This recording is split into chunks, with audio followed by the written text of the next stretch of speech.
Hello friends, मैं Aparna Pandey crazy learner में आपका स्वागत करती हूँ। फ्रेंड्स, जैसा कि हम लोग एनसीईआरटी साइंस क्लास 6 की कवर कर रहे थे और ये जो एनसीईआरटी हम कवर कर रहे हैं ये न्यू एनसीईआरटी है साइंस की। अगर क्लास 6 की साइंस की एनसीईआरटी की बात करें फ्रेंड्स, तो बहुत चेंजमेंट आपको देखने को मिलेगा न्यू एनसीईआरटी में। ये अगस्त 2024 वाला एडिशन है और इसमें काफ़ी नई चीज़ें भी इंक्लूड हुई हैं और इसमें खुद बताया गया है कि अपनी तरह का प्रथम संस्करण है, ठीक है। और इसके हम लोग काफ़ी चैप्टर डिस्कस कर चुके हैं पहले, और आज हम जो चैप्टर डिस्कस करने वाले हैं वो है चैप्टर 7 ताप एवं उसका मापन। फ्रेंड्स, इसको हम लोग कैसे कवर करते हैं, तो हैंड रिटन नोट जो कि बहुत ज़्यादा यूज़फुल है, आप पूरी तरह भरोसा कर सकते हैं फ्रेंड्स। इसके माध्यम से इस चैप्टर को हम लोग देखते हैं और इस चैप्टर के लास्ट में अगर कोई एक्सरसाइज में क्वेश्चंस हैं तो हम उसे भी सॉल्व करते हैं। और साथ ही साथ मैं फ्रेंड्स बता दूं कि किन किन एग्ज़ाम्स के लिए बहुत ज़्यादा महत्वपूर्ण है। तो फ्रेंड्स, केवीएस बीआरटी अगर आप एग्ज़ाम की प्रिपरेशन कर रहे हैं तो एवीएस के पोर्शन में डायरेक्ट क्वेश्चन बने थे आपके साइंस के एनसीईआरटी से जो 6 to 8 है उससे। सीटेट पेपर 2 में अगर साइंस से आप पेपर दे रहे हैं तो बहुत ज़्यादा यूज़फुल है। साथ ही साथ फ्रेंड्स, मैंने खुद देखा है कि बीपीएससी टीआरई में जो एनसीईआरटी और एससीईआरटी महत्वपूर्ण होती हैं और साइंस से काफ़ी क्वेश्चन पूछे जाते हैं, तो उन एग्ज़ाम्स में भी पीआरटी लेवल पे और जो 6 to 8 का लेवल है उसके लिए भी इम्पॉर्टेंट है। साथ ही साथ फ्रेंड्स, अदर एग्ज़ाम्स जिसमें एनसीईआरटी इम्पॉर्टेंट रोल प्ले करती है उन सभी के लिए बहुत ही इम्पॉर्टेंट क्लास आज की होने वाली है। अगर इससे पहले के चैप्टर आपने नहीं देखे हैं, आप प्लेलिस्ट में जा कर के देखिए, और मेरे चैनल में अगर आप बने रहेंगे तो एनसीईआरटी के बहुत ही अच्छे अच्छे आपको वीडियो देखने को मिलेंगे। और साथ ही साथ फ्रेंड्स, अगर आपको मेरे वीडियो पसंद आते हैं तो कमेंट ज़रूर किया करिए, मुझे बहुत मोटिवेशन मिलता है उससे। चलिए हम लोग स्टार्ट करते हैं अपना वीडियो, जो कि है ताप एवं उसका मापन। इसमें एक स्टेटमेंट दिया गया है, पूछा जा सकता है किसी भी एग्ज़ाम में, क्योंकि अब ये एनसीईआरटी में लिख गया है। एनसीईआरटी में जब भी कोई बात लिख दी जाती है उसके बहुत ज़्यादा चांसेस होते हैं एग्ज़ाम में आने के। जैसे इसमें लिखा गया है, गलत मापन करने से अच्छा है कि कोई मापन किया ही ना जाए। मतलब मापन अगर आपको करना है किसी चीज़ का तो अच्छे से करिए और या फिर ना ही करिए, वो ज़्यादा अच्छा है। ये कहा है अन्ना मणि जी ने। अन्ना मणि जी जो है ये भारतीय वैज्ञानिक हैं और इनके बारे में हम अभी आगे भी पढ़ेंगे। न्यू एनसीईआरटी में हमें बहुत ही अच्छी अच्छी चीज़ें देखने को मिलती हैं, जिसमें से एक जो ये परिवर्तन आपको देखने को मिलेगा कि जो हमारे भारतीय वैज्ञानिक हैं इनके बारे में बहुत अच्छे से बताया गया है, हर चैप्टर में रिलेट कर करके जहाँ तक संभव हो सकता है, ठीक है। तो यहाँ सबसे पहले बताया गया ताप या टेम्परेचर क्या होता है। तो इसमें बताया गया किसी पिंड की गर्माहट अथवा ठंडक का, देखिए दोनों बात है, सिर्फ गर्माहट नहीं ठंडक भी है यहाँ पर, उसका विश्वसनीय माप जो होता है वो उस पिंड का ताप होता है, ठीक है। टेम्परेचर क्या है, जो हमें बताता है कि कोई वस्तु गर्म है या ठंडी है। टेम्परेचर अगर आपका किसी चीज़ का आप देख रहे हो वो कम जा रहा है, काफ़ी कम है, तो वो चीज़ हम कह देंगे कि वो ठंडी है। अगर टेम्परेचर हाई है तो हम उस चीज़ को कह देंगे कि वो गर्म है, ठीक है। इस तरीके से आप बात आपको ध्यान रखनी है। इस चैप्टर में फ्रेंड्स और भी हम लोग कई तरीके के जो थर्मामीटर हैं उनके बारे में हम लोग जानने वाले हैं, ठीक है। लास्ट में हम लोग जो वैज्ञानिक अन्ना मणि जी हैं इनके बारे में थोड़ा बहुत जानेंगे। यहाँ आगे बताया गया जो तापमापी या थर्मामीटर क्या होता है, तो वह उपकरण जो ताप मापता है वो तापमापी कहलाता है, ठीक है। और इसमें बताया गया है कि मोस्टली आपने 2 तरीके के ही थर्मामीटर देखे होंगे। एक जो होता है वो क्लिनिकल या डॉक्टरी थर्मामीटर होता है और एक होता है लेबोरेटरी थर्मामीटर, ठीक है। इन दोनों के बारे में हम लोग पढ़ने वाले हैं। सबसे पहले हम लोग बात करते हैं क्लिनिकल या डॉक्टरी थर्मामीटर की। तो ये क्या होते हैं, तो ये शरीर का ताप मापते हैं। भाई डॉक्टर्स का क्या काम है, वो हम लोग जो हमारा शरीर है उसमें जो भी व्याधि होती है उसे सही करते हैं, है ना। तो जो भी समस्या होती है उसे सही करते हैं, तो मतलब हमारे शरीर से रिलेटेड। इस वजह से ये जो डॉक्टरी थर्मामीटर है ये हमारे शरीर का ताप मापते हैं। और इसमें ये बताया गया है, ये जो आपको यहाँ पर दिख रहा है ये क्या है, अंकीय डॉक्टरी थर्मामीटर या डिजिटल डॉक्टरी थर्मामीटर जिसे हम बोलते हैं, ये यहाँ पर दर्शाया गया है। इसमें ये बात बताई गई कि जो अंकीय डॉक्टरी थर्मामीटर है ये जो ताप है इसको अंक के रूप में प्रदर्शित करते हैं, ठीक है, ये ताप को अंकीय रूप में दर्शाते हैं। साथ ही साथ ये बैटरी चालित होते हैं, ये बात आपको यहाँ पर बताई गई है। और संपर्क में रखने पर ही शरीर का ताप बताते हैं। मतलब कि अगर मान लीजिए आप यहाँ खड़े हैं, आपको अपने शरीर का ताप मापना है और आपने यहाँ पर थर्मामीटर ऐसे रखा, तो क्या ये आपके शरीर का ताप माप देगा जो डिजिटल डॉक्टरी थर्मामीटर है? तो ऐसा नहीं है, इसे आपको संपर्क में रखना पड़ेगा। ठीक है, आप अपने मुंह में लगाते हैं इसे और तब ये आपका ताप जो है ये मापता है। ठीक है, आगे यहाँ पर बताया गया है कि इस तापमापी में मापक्रम जो है वो सेल्सियस स्केल है, जिस पर ताप का मात्रक डिग्री सेल्सियस है, जिसे ऐसे करके डिग्री और फिर सेल्सियस से दर्शाते हैं। ये देखिए यहाँ पर भी ये दिखाया गया है 37 डिग्री सेल्सियस। ठीक है, मतलब डिग्री सेल्सियस में आपको यहाँ पर जो ताप है वो दर्शाया गया है। ठीक है फ्रेंड्स, आगे यहाँ पर बताया गया है मरकरी थर्मामीटर क्या होते हैं। फ्रेंड्स, अगर आपने बचपन में कभी देखा है ये जो तापमापी है, तो इस तरीके का तापमापी जरूर देखा होगा। अभी भी हो सकता है बहुत लोगों के घर में हो, जिसे हम मरकरी थर्मामीटर या पारे का जो थर्मामीटर है उसे हम बोलते हैं। देखिए पहले क्या होता है, देखिए यहाँ पर बताया जा रहा है प्रारंभ में शरीर का ताप मापने के लिए पारे का तापमापी प्रयोग किया जाता था। ठीक, इस तरीके का। ठीक, लेकिन इसमें एक कमी थी। कमी ये थी कि जो पारा है ये काफ़ी विषैला पदार्थ होता है। ठीक, तो मान लीजिए ये थर्मामीटर अगर टूट गया तो देखिए एक बात हमेशा ध्यान रखिएगा कि जब भी इन्वायरमेंट में या जो भी चीज़ हम लोग यूज़ करते हैं, अगर हमने यूज़ की और फिर वो यूज़लेस हो गई, ठीक है, मान लीजिए वो ख़राब हो गई, यूज़लेस हो गई, तो हम लोग अपने घर से तो निकाल देते हैं। ठीक है, लेकिन घर से निकाल दिया, लेकिन जहाँ भी हमने कूड़े में डाला तो वो कूड़ा भी तो हमारी पृथ्वी में ही रहेगा, है ना, कि पृथ्वी से बाहर कहीं चला जाए, मतलब रहेगा तो हमारी पृथ्वी में ही, मतलब हमारे इन्वायरमेंट में ही रहेगा, उसको ही दूषित करेगा। तो चूंकि ये विषैला पदार्थ होता है, ठीक है, तो इस तरीके से इसका जो व्यवस्थित निपटान है वो कठिन होता है पारे का। और दूसरी बात ये भी कि मान लीजिए आप ये मापन कर रहे हैं और ये टूट के आपके मुंह के अंदर चला जाता है, तब भी ये बहुत घातक होता है, क्योंकि ये विषैला होता है। ठीक है, तो इस वजह से ये जो इस तरीके के तापमापी है, ये जो पारे वाले मरकरी थर्मामीटर, इनका अब यूज़ कम हो गया है। अब डिजिटल थर्मामीटर जो है वो ज़्यादा यूज़ होते हैं। ठीक है, अच्छा, इसमें जो ताप है उसे पढ़ना उतना आसान नहीं होता है। ठीक है, जितना आसान आपको ये डिजिटल थर्मामीटर में देखने को मिलेगा, इसमें आपको सीधे अंक के रूप में प्रदर्शित कर दिया जाता है और आपको पता चल जाता है, मतलब इसमें पढ़ना आसान है डिजिटल थर्मामीटर में जो ताप है उसे। ठीक है, और एक और बात बताई गई है कि डिजिटल थर्मामीटर में जो ताप का निर्धारण है वो ऊष्मा संवेदकों द्वारा किया जाता है। ठीक, तो ये बात ध्यान रखनी है। आगे देखते हैं हम लोग एक और तापमापी जो हमारे शरीर का ही ताप मापते हैं, और इनका नाम है इंफ्रारेड थर्मामीटर या अवरक्त तापमापी। फ्रेंड्स, अगर यहाँ पर अवरक्त तापमापी दिया हुआ है लेकिन फिर भी मैंने इंफ्रारेड इंग्लिश में लिखा हुआ है, इसका मतलब इसका यूज़ है। फ्रेंड्स, आप ध्यान नहीं देते हिंदी मीडियम वाले जो हैं, इसीलिए उनके साथ आप मतलब कह सकते हो एक तरीके का अन्याय ही हो रहा है। आपको इस तरीके का देवनागरी लिपि में लिख के दे दिया जाता है एग्जाम में, इंफ्रारेड तापमापी। तब आप सोचते हो कि ये तो मैंने पढ़ा नहीं, क्योंकि आपने सिर्फ अवरक्त पढ़ा था। ठीक है, इस वजह से फ्रेंड्स ये जो शब्दावलियाँ हैं, अगर आप अच्छा करना चाहते हैं एग्ज़ाम में, शब्दावलियाँ हिंदी और इंग्लिश दोनों में ही प्रिपेयर करके चलिए, किसी में भी एग्ज़ाम आए तो आपको दिक्कत ना हो। ठीक है, तो इंफ्रारेड थर्मामीटर ये कैसे थर्मामीटर है, तो ये संपर्क रहित होते हैं फ्रेंड्स। मतलब देखिए ये लड़की खड़ी है, ये दूर से ही इसका ताप माप ले रहे हैं, और इनका यूज़ कब हुआ, तो कोविड-19 महामारी के दौरान ये काफ़ी यूज़ हुए थे, क्योंकि इनसे संक्रमण का खतरा काफ़ी कम होता है, क्योंकि ये टच नहीं करते जो पेशेंट होता है उसको।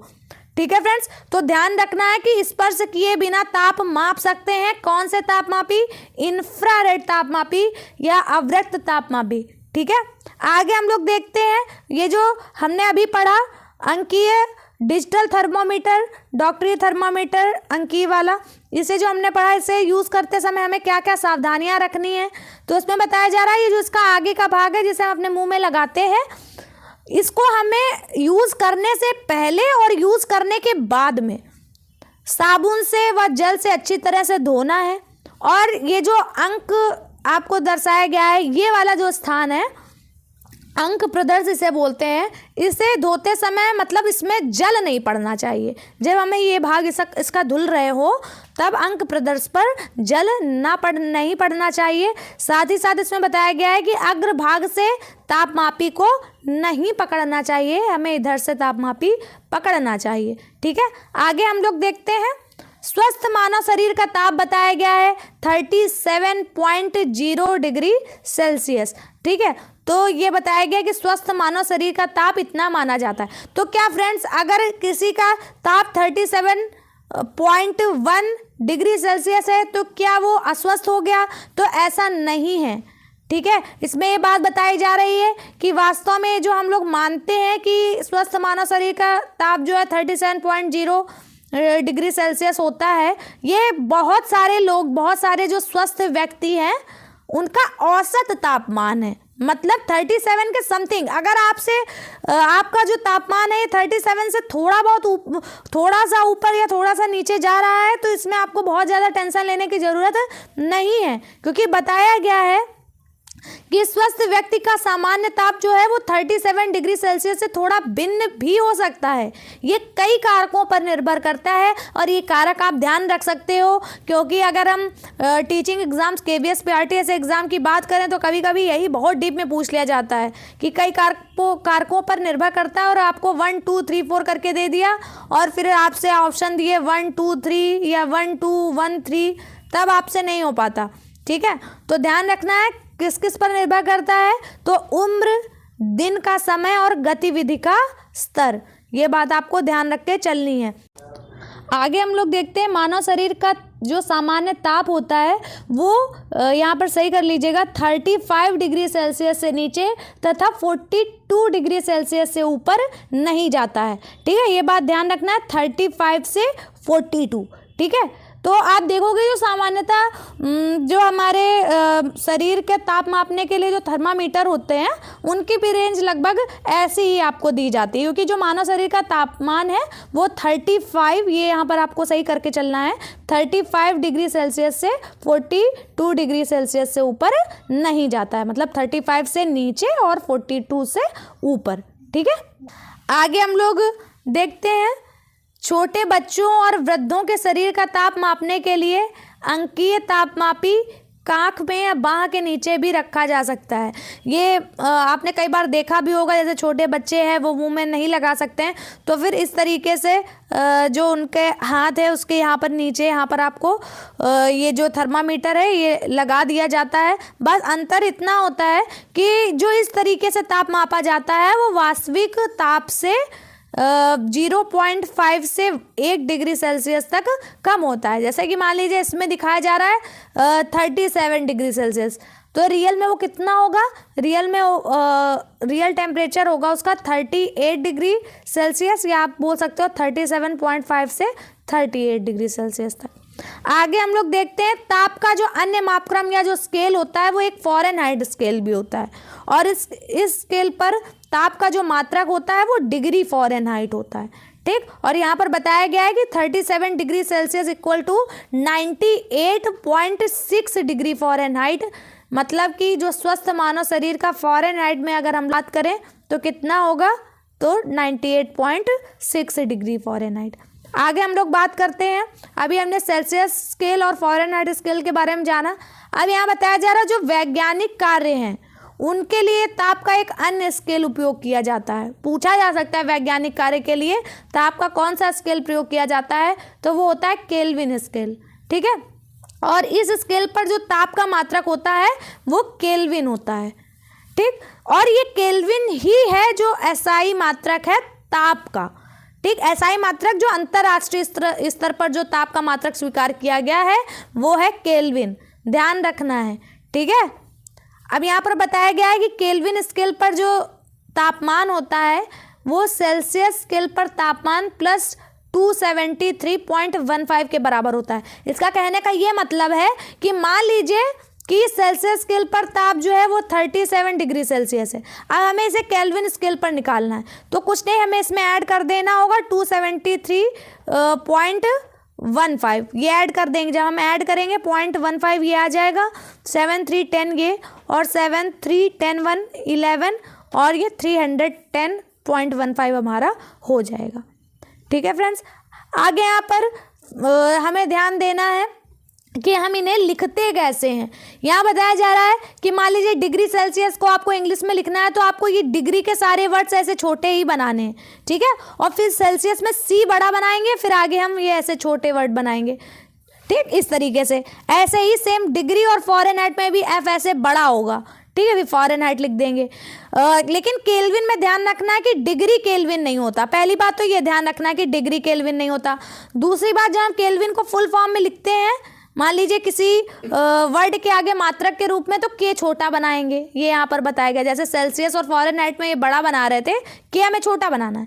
लेकिन अगर शॉर्ट फॉर्म में लिख रहे हैं तो डिग्री सेल्सियस में डिग्री, फिर सी बड़ा, डिग्री फिर एफ बड़ा फॉरेनहाइट में, और केल्विन में फिर ऐसे के बड़ा हम लोग दिखा सकते हैं, ऐसे यहाँ पर बताया गया है। और आंकिक संख्या तथा मात्रक के मध्य सदैव एक रिक्त स्थान होता है, ये बात तो बिल्कुल ध्यान रखना है। जैसे मान लीजिए आंकिक संख्या 2 है और मात्रक आपका किलोग्राम है, तो आपको एक स्पेस छोड़ना पड़ेगा, ऐसे आप लिखोगे। सेम ऐसे ही आपको जो ये डिग्री फॉरेनहाइट और केल्विन में भी ध्यान रखना है। आगे बताया गया एक डिग्री सेल्सियस से अधिक मान जो है वो अंग्रेजी में हम कैसे लिखेंगे।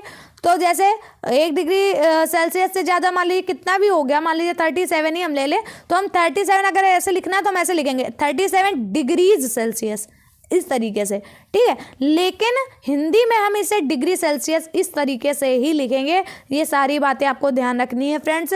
अगर एनसीईआरटी में मेंशन है तो क्वेश्चन बनेंगे, कुछ भी फालतू का नहीं है, बहुत अच्छे से ध्यान रखना है, ठीक। क्या उबलता जल व बर्फ का ताप डॉक्टरी थर्मामीटर से मापा जा सकता है। तो फ्रेंड्स ध्यान रखना है, क्योंकि ये जो डॉक्टरी थर्मामीटर है ये हमारे शरीर का ताप मापने के लिए बनाए गए, तो इनकी रेंज इतनी कम या इतनी ज़्यादा नहीं होती कि ये उबलता जल और बर्फ का ताप माप सकें, ठीक है। इस वजह से ध्यान रखना है, नहीं ये डॉक्टरी थर्मामीटर की मापन सीमा से बाहर होता है। आगे हम लोग देखेंगे, ज्वर किसी व्यक्ति की नाड़ी दर को प्रभावित करता है, किंतु अन्य स्थितियों में भी मानव की नाड़ी दर प्रभावित होती है। यहाँ एक बात ये फ्रेंड्स बताई गई थी कि जब ये थर्मामीटर नहीं थे तो किस तरीके से पुराने ज़माने में जो है ज्वर का पता लगाया जाता था। तो इसमें एक विधि बताई गई है नाड़ी दर, और इसमें बताया गया कि जब हमारा ज्वर मतलब हमें होता है, ज्वर या फीवर जब हमें होता है तो हमारी जो नाड़ी दर है वो प्रभावित होती है। कई बार आपने वैद्य वगैरह को देखा होगा आपकी नाड़ी मतलब पकड़ के करके देखते हुए कि आपको क्या बीमारी है। लेकिन इसमें एक प्रॉब्लम और भी है। प्रॉब्लम ये है कि ये जो नाड़ी दर है सिर्फ ज्वर से ही नहीं, अन्य अगर आपके शरीर में कोई व्याधि है तब भी नाड़ी दर प्रभावित होती है, ठीक है। इस वजह से केवल नाड़ी दर के आधार पर ही ज्वर का निश्चय नहीं किया जा सकता। और एक और बात बताई गई कि जो नाड़ी देखने की प्रथा है, नाड़ी दर को देखने की प्रथा है, ये भारत में प्राचीन समय से ही है, मतलब इसका ज्ञान प्राचीन समय में भी था भारत में, ये बात आपको ध्यान रखनी है। आगे हम लोग देखते हैं प्रयोगशाला तापमापी या लेबोरेटरी थर्मामीटर। ये भी कई प्रकार के होते हैं और इसमें एक कॉमन सा बताया गया है कि इस तरीके का थर्मामीटर आपने देखा होगा लैब में। और बताया गया ये कांच की बंद मुंह वाली लंबी, देखिए लंबी, सक्रिय व एक समान व्यास की। एक समान व्यास का मतलब कि अगर इस तरीके से है तो ऐसी ही है, ऐसा नहीं है कि कहीं पर मोटी कहीं पर पतली हो गई, इस तरीके से नहीं। एक समान व्यास की आपको एक नली दिखाई देगी और जिसके एक सिरे पर एक बल्ब होता है। ये देखिए जो है रेड रेड आपको दिख रहा है, ये एक बल्ब इसको बोलते हैं। और इसमें द्रव भरा होता है। क्या भरा होता है? द्रव। अब ये कौन सा द्रव है तो ध्यान रखना है, अल्कोहल या पारा। लेकिन अल्कोहल है फिर भी ये रेड कलर में दिख रहा है, तो ये बताया जा रहा है कि देखने की सुविधा के लिए इसमें जो लाल रंग है वो मिश्रित किया जाता है, ठीक है। और नली में साथ ही साथ देखिए यहाँ पर सेल्सियस स्केल जो है वो बना हुआ है। और ताप में परिवर्तन के साथ द्रव स्तंभ नली में बढ़ता या घटता है। मतलब अगर ताप में आप किसी चीज़ में डालिए तो ये इसको बल्ब को हमें डालना होता है, और फिर अगर ताप ज़्यादा है या कम है तो उस हिसाब से ये आपको जो द्रव है ये ऊपर चढ़ता या गिरता हुआ दिखाई देगा, ठीक। और आगे बताया गया है कि सेल्सियस स्केल का वह चिन्ह जिससे द्रव स्तंभ का शीर्ष स्तर मेल खाता है ताप का पाठ्यांक होता है। पाठ्यांक मतलब कैसे हम पता चल करेंगे कि ये जो वस्तु है इसका ताप क्या है, तो सेल्सियस स्केल में मतलब द्रव देखेंगे पहले कहाँ तक ये चढ़ रहा है, ठीक है, और फिर वहीं से ही हम बिल्कुल मैच कराएंगे कि वहाँ पर सेल्सियस स्केल में लिखा क्या हुआ है, वही उसका ताप का जो पाठ्यांक है वो होगा। आगे यहाँ बताया गया है कि सावधानियाँ क्या हमें बरतनी है इस जो लेबोरेटरी थर्मामीटर है इसे यूज करने में। तो कहा जा रहा है कि कठोर वस्तु से टकराकर ये टूट सकता है और इसे बल्ब से पकड़कर ना उठाएं, मतलब ये जो बल्ब वाला पार्ट है यहाँ से पकड़कर हमें नहीं उठाना है इसे। आगे बताया गया ताप परिसर, मतलब कि जैसे आप यहाँ देख पा रहे हो इसमें डिफरेंस आपको कितना देखने को मिल रहा है। ये एक स्केल से दूसरे स्केल में आपको 10 डिग्री सेल्सियस का अंतर आपको देखने को मिलेगा, उसको ये ताप परिसर बोलते हैं, ठीक है। और तापमापी द्वारा पढ़ा जा सकने वाला अल्पतम मान, मतलब आप यहाँ से जैसे आप यहाँ से यहाँ डिफरेंस देखो तो 10 डिग्री सेल्सियस दिखाई देगा। इसी में ही आप अगर मान लीजिए इस तरीके से देखेंगे तो आप इसे बोलेंगे 1 फिर 2 फिर 3 इस तरीके से, मतलब न्यूनतम इसमें अगर आप अंतर देख पा रहे हो तो 1 डिग्री सेल्सियस है, इसी को हम अल्पतम मान बोल रहे हैं, पढ़ा जा सकने वाला, ठीक है। परिसर व अल्पतम मान भिन्न भी हो सकता है अगर कोई अलग टाइप का तापमापी है तो इसमें ये बताया गया है, लेकिन नॉर्मल इसी तरीके से होता है। आगे हम लोग देखेंगे प्रयोगशाला तापमापी से मापन करने की सही विधि जो है वो क्या है, ठीक है। तो यहाँ देखिए दिखाया गया है इस विधि को आपको बहुत अच्छे से ध्यान रखना है कि बल्ब जो है बीकर की तली व दीवारों को स्पर्श ना करे, बल्कि जिस वस्तु का ताप मापन करना है उसमें बल्ब डूबा हुआ हो वह उसी समय ताप का पाठ्यांक दर्ज करें। मतलब ये बताया जा रहा है, पहली बात तो जब आप इस तरीके से मापन कर रहे हो तो ये पहली बात तो ये सीधा होना चाहिए, टेढ़ा नहीं होना चाहिए। बाकी आप जिस चीज़ में मापन कर रहे हैं उसको स्पर्श ना करें, जैसे मान लीजिए आप यहाँ तक अगर तली तक स्पर्श कर रहे हैं या इसके किसी एक तरफ भी मान लीजिए गिलास में आपका ये टच हो रहा है तब ये सही मापन नहीं करेगा, ठीक। इससे किसी से आपको टच नहीं करना है। जिस चीज़ जैसे मान लीजिए इस पानी का अगर आपको ताप निकालना है तो बस इसमें जो बल्ब है हमारा वो डूबा हुआ हो इस तरीके से, ऐसा ना हो कि आधा डूबा हो आधा ना डूबा हो, ठीक। और जिस समय ये पूरा डूबा हुआ हो उसी समय हमें बिल्कुल पाठ्यांक इसका दर्ज कर लेना चाहिए कि कितना इसका ताप है, ठीक है। बाकी ये ऊर्ध्वाधर हो, ऐसा टेढ़ा मेढ़ा ना हो, ठीक। और आँख की स्थिति भी सही हो, मतलब इसके जस्ट सामने हम लोग देख पा रहे हो, ठीक। ऐसा नहीं कि हम ऐसा ऊपर से देख रहे हैं, ठीक, इस तरीके से देख रहे हैं या कहीं और से देख रहे हैं, ऐसा नहीं करना, बिल्कुल सामने से ही देखना है, ठीक। तो आँख की स्थिति पढ़े जाने वाले द्रव स्तंभ के स्तर की सीध में हो, ये बात आपको ध्यान रखनी। एक और बात फ्रेंड्स बहुत अच्छे से ध्यान रखनी है कि उबलता जल और जो पिघलती बर्फ होती है उसका तापमान स्थिर होता है, ये बात ध्यान रखनी है।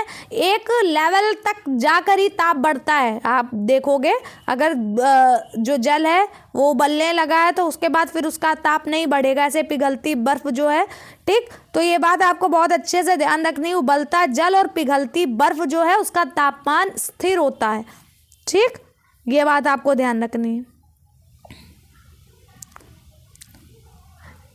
आगे देखेंगे कक्ष तापमापी। कक्ष तापमापी, ये तापमापी कक्ष के ताप का लगभग मान बताते हैं, मतलब रूम टेम्परेचर बताते हैं, इनको हम कक्ष तापमापी इस तरीके का यहाँ पर बना हुआ है। आगे यहाँ पर हम लोग देखेंगे मौसम जो है वो वायु ताप पर निर्भर करता है। वायु ताप मतलब कि जो हमारी हवा है उसका टेम्परेचर क्या है उस पर मौसम निर्भर करता है। मान लीजिए हवा ठंडी है तो मौसम ठंडा हो जाएगा कि नहीं हो जाएगा, हवा गर्म है तो मौसम भी हमारा गर्म हो जाएगा, ठीक। यही इसमें बात बताई गई है। इसलिए वायु ताप पर जो अंकित डाटा होता है वो मौसम पूर्वानुमान के लिए प्रयोग में लाया जाता है कि मौसम कैसा रहेगा, वायु ताप पर जो अंकित डाटा है वो। अब हम लोग बात कर लेते हैं अन्ना मणि जी के बारे में। अन्ना मणि जी जो है ये भारतीय वैज्ञानिक रही हैं और इनका आप डेट ऑफ बर्थ और जब इनकी डेथ हुई ये भी ध्यान रख सकते हैं, 1918 से 2001, ठीक है, क्योंकि मेंशन है, क्वेश्चन बन सकता है, छोटी से छोटे पॉइंट से बन सकता है, इस वजह से। इन्हें क्या कहा जाता है, इन्हें भारत की मौसम विदुषी कहा जाता है या वेदर वुमेन ऑफ इंडिया कहा जाता है, ठीक, ऐसा क्यों कहा जाता है? क्योंकि इन्होंने कई मौसम मापन उपकरणों का आविष्कार किया कि जिससे हम मौसम पता कर सकते हैं। ऐसे कई उपकरणों का आविष्कार ये अन्ना मणि जी जो हैं इन्होंने किया, और जिससे कि जो अन्य राष्ट्रों पर हमारी निर्भरता थी वो कम हुई। आगे इन्होंने क्या किया, पवन ऊर्जा और जो सौर ऊर्जा है, पवन ऊर्जा और सौर ऊर्जा के उपयोग की संभावनाओं पर भी खोजबीन की कि किस तरीके से हम भारत में इनका ज़्यादा से ज़्यादा यूज़ कर सकते हैं। ठीक है, और इस वजह से नवीकरणीय ऊर्जा के क्षेत्र में विश्व में अग्रणी देशों में भारत जो है वो अब शामिल हो रहा है। आपको पता होगा ये बात। नवीकरणीय ऊर्जा स्रोत ही है ये जो पवन ऊर्जा है और सौर ऊर्जा है। आगे हम लोग देखते हैं, एक और पॉइंट यहाँ पर बताया गया था कि सूर्य के क्रोड या कोर का तापमान जो है वो 15 मिलियन डिग्री सेल्सियस तक पहुँच जाता है। ठीक है, ध्यान रखना है। ठीक, क्या आकाश में ऐसे पिंड भी जिनका तापमान इससे अधिक है? इसमें और भी बात बताई गई कि अधिकतम तापमान कितना हो सकता है उसकी कोई सीमा नहीं है, तथापि वैज्ञानिक तथ्यों अथवा सिद्धांतों के अनुसार न्यूनतम ताप जो है वो प्राप्त करने की एक सीमा है, और वो सीमा यहाँ पर बताई गई है -273.15 डिग्री सेल्सियस, या जिसको हम 0 केल्विन कहते हैं, और इसको ही हम परम शून्य ताप कहते हैं। ये न्यूनतम ताप की सीमा है, ध्यान रखना है, पूछा जा सकता है परम शून्य ताप क्या होता है, कितना होता है।